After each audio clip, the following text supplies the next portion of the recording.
Salut à tous. Il va falloir qu'on nous explique un jour ce qui donne droit à Brigitte Macron de tripoter l'argent public sans arrêt, d'en décider l'allocation et les dépenses.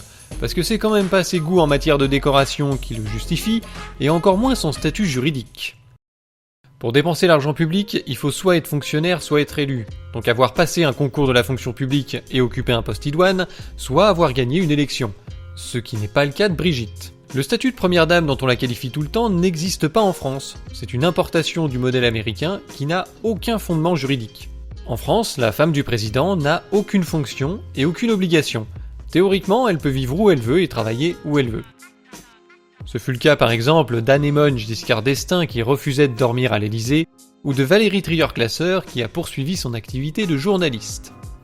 Mais d'une manière générale, comme les présidents de la 5e sont plutôt âgés et issus d'un milieu bourgeois, leurs femmes ne travaillaient pas ou plus.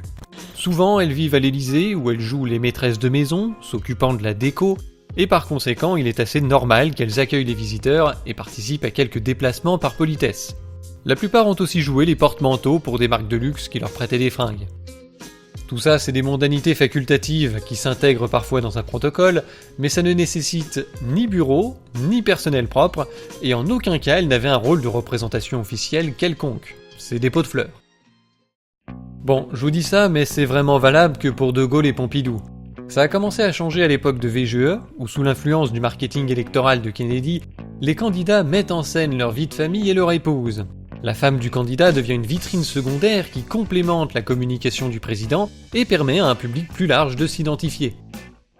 L'engagement de la femme politique s'incarne bien souvent dans la participation à des associations ou des œuvres caritatives, l'organisation de dîners, le SAV, des meetings avec photos, sourires et poignées de main pour les petites gens, etc. Bref, c'est le prolongement des mondanités de la bourgeoise qui s'emmerde. Et si parfois leur engagement et leur altruisme sont sincères, il est rarement dénué de la volonté d'en tirer un avantage politique quelconque. Et puis, c'est toujours facile d'être généreux avec l'argent des contribuables, car ces activités nécessitent tout un tas de moyens humains et financiers, et ceux de l'État sont les premiers à être mis à contribution, à commencer par le budget de la présidence. Ça commence avec un petit bureau à l'Élysée pour Anne-Émone Giscard d'Estaing qui jouait les premières dames uniquement pour son mari et n'aimait pas du tout ce rôle qui se résumait pour l'essentiel à inaugurer les chrysanthèmes. Mais d'autres voudront un rôle plus important, signifiant un budget plus important.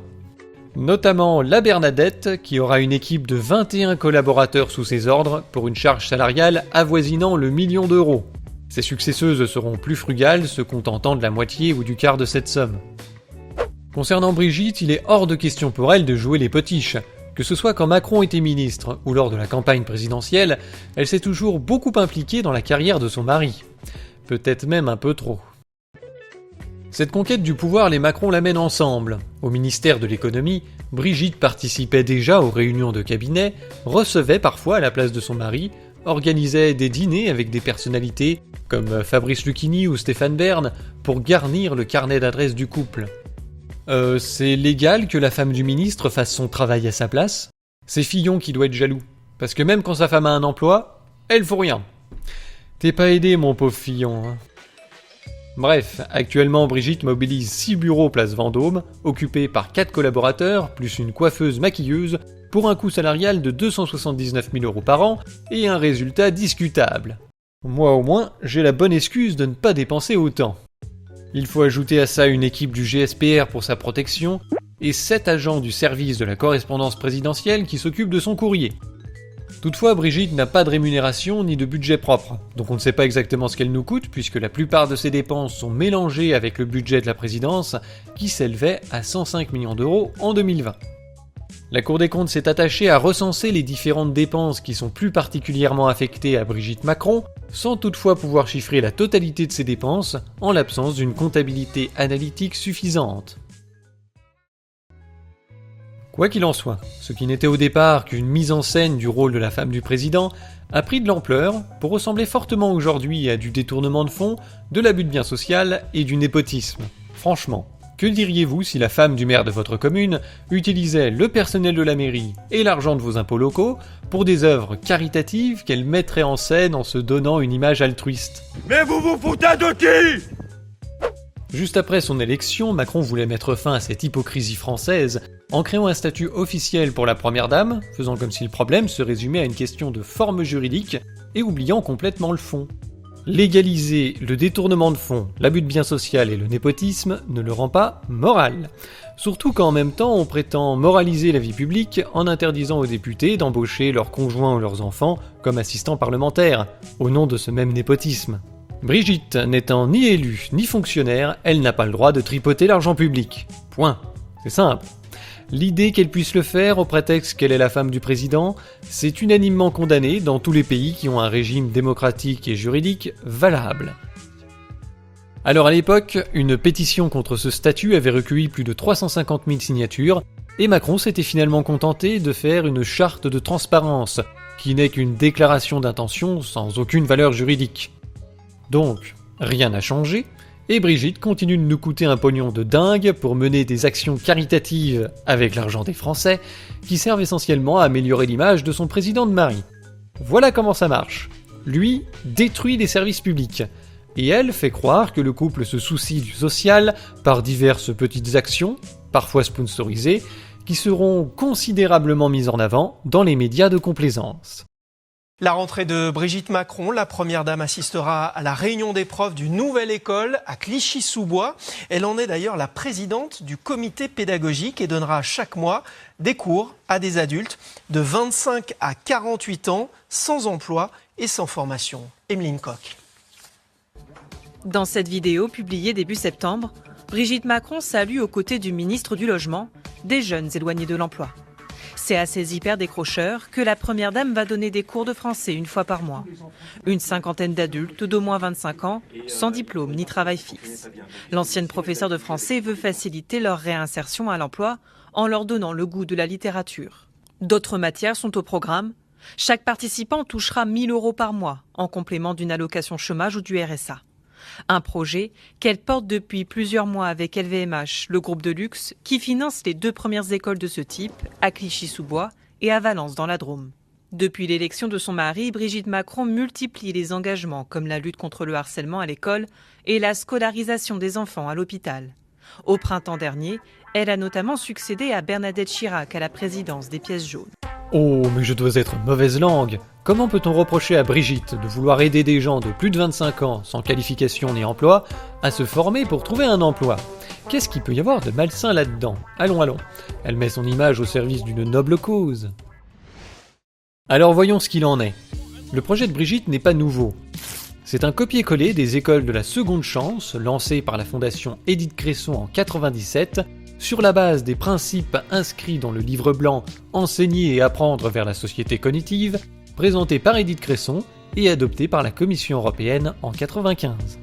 Oulala, Édith Cresson, Commission européenne, société cognitive. Ça sent la merde là, non ? Hein ?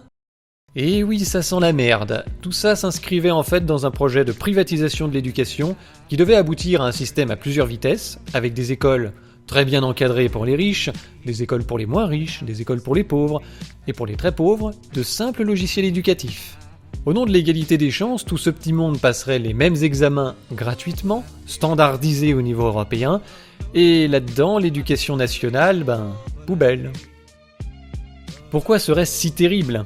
Parce que ce serait l'abandon d'une grande ambition, pourtant inscrite dans une série de dispositions constitutionnelles et légales essentielles, l'acquisition par tous les jeunes des fondamentaux de la citoyenneté.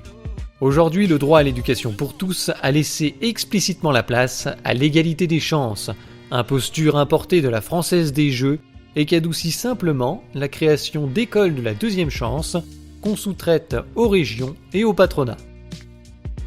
Je vous conseille d'aller voir le documentaire Le Cartable de Big Brother, qui parle de ce projet de la Commission européenne, qui n'était pas censé prendre d'initiative en matière d'éducation, mais qui l'a fait quand même. Vous verrez plusieurs passages avec Édith Cresson exposant sa vision de l'instruction qui ne respire pas l'altruisme.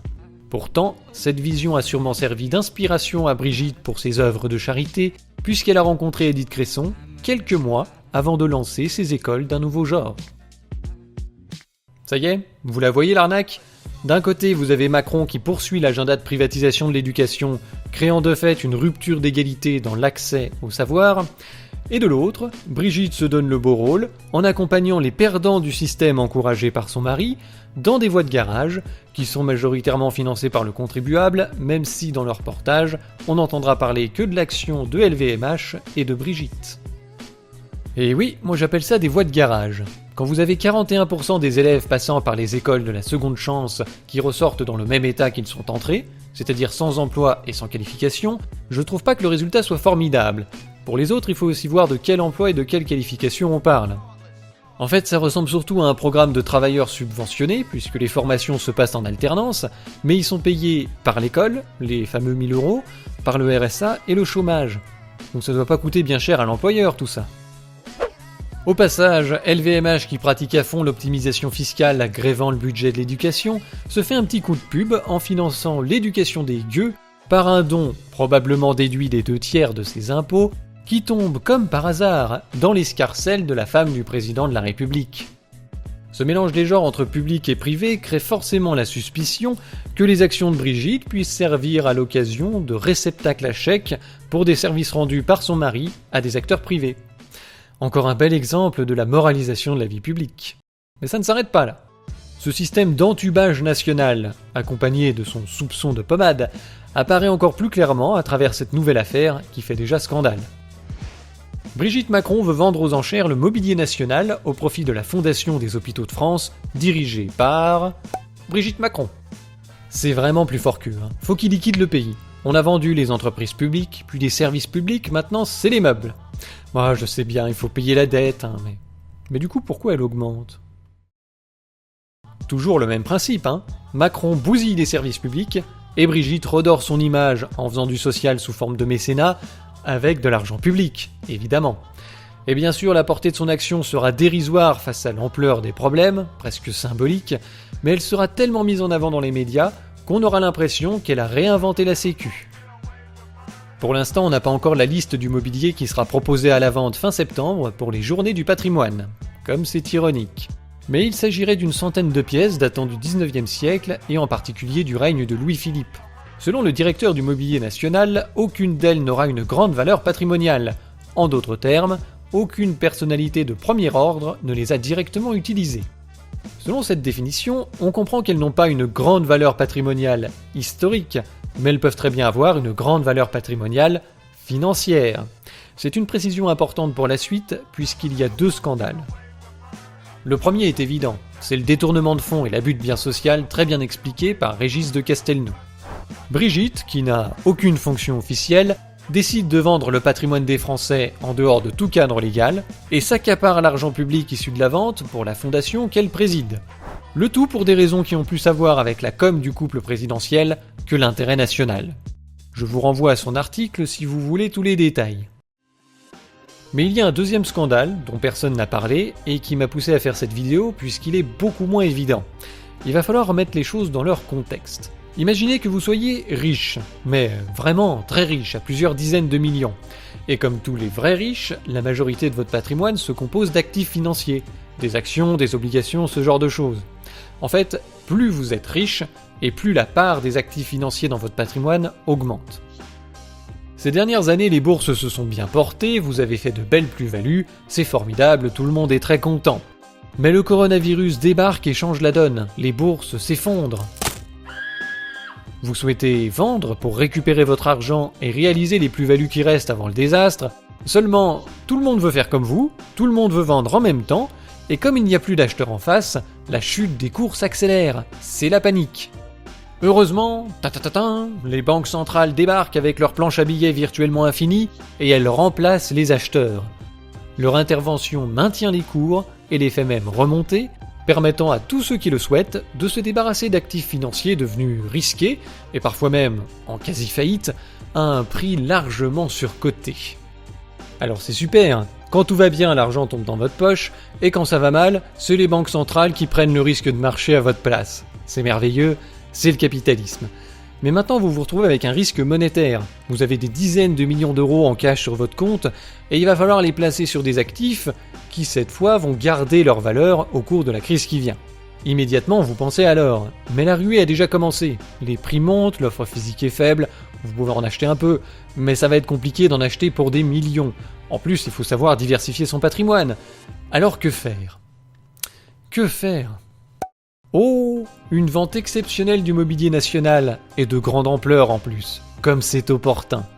On va pouvoir se protéger de la chute des bourses et des monnaies, en transformant le cash en bibelots et en tableaux, qui garderont bien mieux leur valeur dans le temps. La chance, le pot. Vous avez compris où est l'arnaque ? Ça marche en 3 temps. Premièrement, la fraude et l'évasion fiscale condamnées hier et tolérée aujourd'hui. Rebaptisée optimisation fiscale, elle crée un manque à gagner de plus de 100 milliards d'euros chaque année pour les finances de l'État français, principalement au bénéfice des plus riches qui ont les moyens d'y recourir. Bien souvent, les impôts non payés iront simplement gonfler leur épargne. Deuxièmement, la puissance de financement des banques centrales n'est plus au service de la collectivité, mais des marchés financiers, afin de sauver l'épargne des détenteurs de capitaux quand ça capote. Donc, nous payons les impôts que les riches ne payent plus, et la BCE fait tourner la planche à billets au détriment de tous, et au bénéfice des plus riches d'abord. Ainsi, dans ce contexte, la vente proposée par Brigitte aboutit au résultat suivant: la collectivité a subventionné les riches pour qu'ils achètent le patrimoine de l'État. Ce patrimoine étant composé d'œuvres d'art, ces achats ne sont ni de la dépense ni de la charité, mais des investissements qui vont permettre de se protéger du risque financier dans la crise qui vient. Alors on parle de quelques dizaines de millions, mais c'est toujours ça de mis de côté. Et puis, l'argent public récupéré sera illégalement capté par une vieille dame qui a rien à foutre là, qui s'en servira essentiellement pour améliorer son image et celle de son mari, en présentant cette affaire aux gueux comme une œuvre de bienfaisance pour les soignants, alors qu'il s'agit en réalité d'un bon vieux transfert de richesse de la collectivité directement dans les poches des plus riches. Les Macron sont des récidivistes en la matière. Si vous avez vu la vidéo qu'on avait fait sur la privatisation d'ADP, vous vous souvenez peut-être que le montage financier kafkaïen de cette privatisation aboutissait à la même idée. Je résume un petit peu, mais il était prévu que les actionnaires privés qui sont déjà au capital d'ADP soient payés par l'État à hauteur de 1 milliard d'euros pour racheter les parts de l'État. Cette histoire de vente de meubles a donc le mérite de montrer le mécanisme qui fera qu'à la fin de cette crise, les riches seront plus riches et les pauvres plus pauvres. Nous avons à la tête de l'État des bandits, des voleurs et des salauds qui déguisent leur rapine en œuvres de charité. Preuve est faite que visages dévots et pieuses actions nous servent à enrober de sucre le diable lui-même. C'est qui ?